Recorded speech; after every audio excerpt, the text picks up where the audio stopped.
اس کا دیا ہوا امانت ہے جسے ہم اس کو بچانے کے لیے فرض ہے، تو وہ عبادت بن گیا۔ وہ کھانا کچھ اور ہوتا ہے جو بڑی معذرت کے ساتھ ہم کھاتے ہیں، وہ ہوتا ہے کھانا، یہ کھانا نہیں ہوتا، یہ عبادت کرنا ہوتا ہے۔ تو کہتے ہیں سچ بولا اس نے بھی کہ اس شخص نے تم کو بھیجا ہے کہ جس نے کبھی زندگی میں کھانا کھائے کوئی نہیں۔ اسی لیے تو آتا ہے نا حدیثوں میں بھی پتہ چلتا ہے، ایک عورت ہے وہ گھر میں جب کھانا پکاتی ہے نا سالن، اور اس میں اس نیت سے وہ 2-4 گھونٹ پانی کے اضافی شوربے میں بڑھا دیتی ہے، ڈال دیتی ہے کہ اگر کوئی مہمان آ گیا تو اسے بھی کھانا دے دیں گے، اگر پڑوسیوں کو بھی ضرورت ہوئی پہنچا دیں گے۔ کہتے ہیں کہ اگرچہ پڑوسی گھر پہ موجود نہ ہوں، یہ ان کو کھانا نہ دے سکیں، اگرچہ کوئی مہمان ان کے گھر نہ آئے، لیکن عورت کو پوری نیت مل گئی مہمانوں کی بھی اور پڑوسیوں کو کھانا دینے کی۔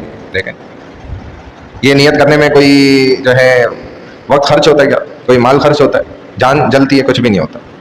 یہ ہے نیت جو اللہ والے سکھاتے ہیں۔ اللہ کرے ہم بھی سیکھ لیں، اس پہ عمل کریں۔ سبحان اللہ وبحمدہ، سبحانک اللہم وبحمدک، نشہد ان لا الہ الا انت، نستغفرک ونتوب الیک برحمتک یا ارحم الراحمین۔